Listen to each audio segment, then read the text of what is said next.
While reading through my own Corkscrew diaries, I found myself wondering, what made that wine sweeter, and really, which one went best with the fish? You're very much excited about your 2007 Pinotage. Yes. So let's talk about this. Yeah, to start off with, if you look at the color, it's quite an intense color. Nice red brim. So you can see it's quite a fresh, new, young wine. The berries are really small, so we get very intense concentration there of flavors, and we never battle to get color out of this. We do just pump overs, like I said, and the pressing, when we press, we don't press too hard. If you smell this, it is like a basket full of berries. It is really beautiful. Yeah, I can get that. But you get, it's like a creamy round. It's almost like if you like yogurt. Yeah. You get that strawberry yogurt kind of character that you get in, yeah. And then you get the subtle effect of the wood. And you get that coffee, chocolatey kind of character, especially on the taste. I can get the wood. With the chocolate, I'll have to try again. I felt such incredible joy in each of the individuals at Willamette Valley. They really enjoy their work, and it shows in everything they do. Forrest, the winemaker, now he's one of a kind. Excited about life and wine, and well, see for yourself. Have you ever heard of the angel share? I have not. Tell me about that. You're not? Well, what you think about is that these barrels they're constantly evaporating, and we have to top them about every 2 weeks. And that evaporation, that's called the angel share. I like that. See? And so you've got that little share for the angels, and they drink way too much. And so we're constantly, about every 2 weeks, we come in here and we top each lot with the same lot in order to keep it as pure as possible. Hidden in the valley near Wellington, you'll find Doolhof Wine Estate, a beautiful piece of land along the well-worn trade routes of South Africa. The most recent story of this land is from Vine and Wine. For me, Merlot is like a woman and Cabernet is like a man. And that's why it's such a harmonious blend, Cabernet and Merlot, because it's quite like a marriage, I suppose. Next up, Wine Buzz and the birth of the blues. A la Bleu. Sunrise to sunset, quite a day on this beautiful estate. Who is your favorite person that comes to taste wine? We don't have a favorite person. Okay. Everybody's our favorite. So That's we perfect answer. we See, prefer there you go. for, not to distinguish between caliber of person. It's definitely not what stands behind the wines or Gerda's philosophy. I would like to introduce to you a couple of my new friends at Beyerskloof in Stellenbosch who bring life to wine and awesome wine to our lives. I can tell you about the red wine and how good it is, because it's got antioxidants in, we all know.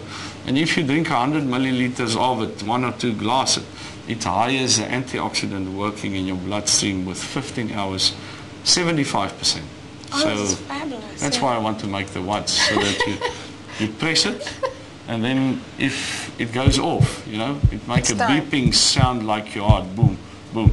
And I must drink my next 2 glasses. But I want to buy the first one. And wine is actually, if you think about it, very good medicine.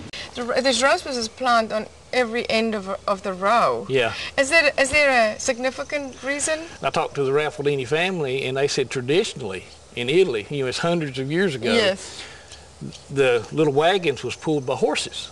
Okay. And then they'd go out one road and turn around and go back in the other road. Well, the horse got to where it would turn in, sharp turns, and it was tearing up the grapes and tearing up the wagon, so they planted the rose bushes to prick the horse, and that made it make a wider turn. And said that's traditionally how it got started.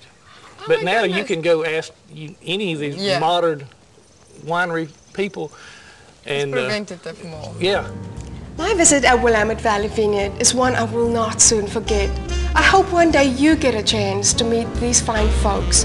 We just became the first winery in the world to have a cork that is certified sustainable all the way from forest to bottle.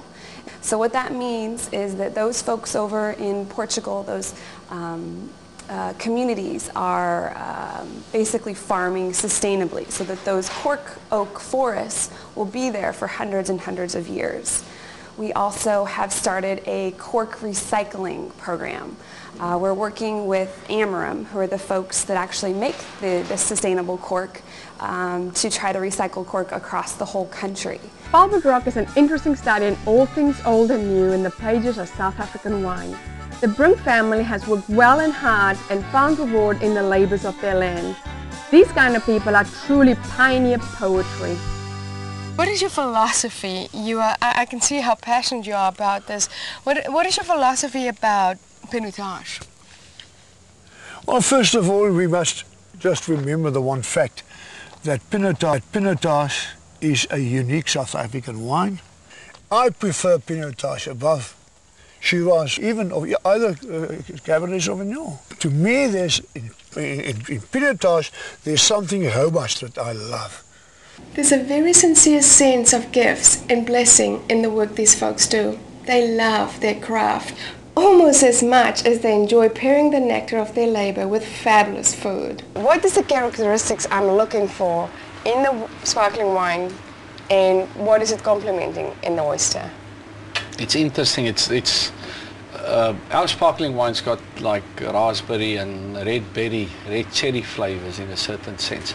But sparkling in general cuts through. It's got a sort of a sherbety acid flavor, what do you call it? My English is off. Component in it that goes very well with seafood. It cleans the palate in certain senses, and if it's even the oyster is fresh, and the same freshness you get in the sparkling wine, but the sparkling wine adds the raspberries, red berries, and that's what's so nice. You'll see the combination is excellent. And it was actually first tasted and then. Okay, so shall we do that? So how do I do this? Do I eat? You eat. There's a small fork, I believe, for this. Yep. And then you can taste this also. Squeeze it over. This looks great, huh?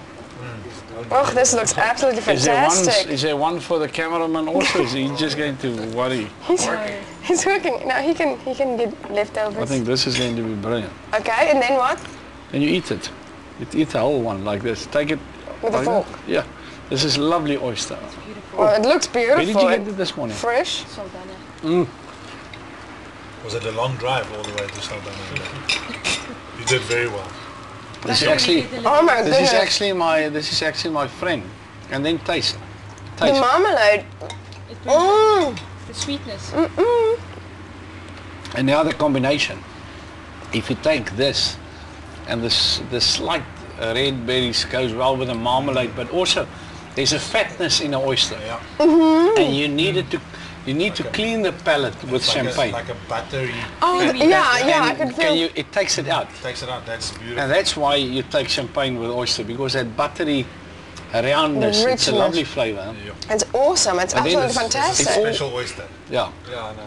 From Saldanha. And it's also, this was done by a school friend of mine, one of the guys on the photograph down there. The guy on the left-hand side, he's the guy that grows this oysters. Oh, this is great. Now, this is amazing. Is it the first time? But you love oysters on it. I've never had an oyster. And I told everyone to please bring me the smallest one so I could just swallow it quickly and say, this is really nice. It's fantastic. You know what the beauty about an oyster is, if you bite it, you bite the sea. Yeah. It is. Taste the but ocean. it's that freshness. The lemon it's not like zest. seafood. You taste the ocean. It's like when you go diving. The sea water in your mouth is what you taste. You taste the ocean. Yeah. It is but I love the fact that the lemons are grilled a bit. Yeah.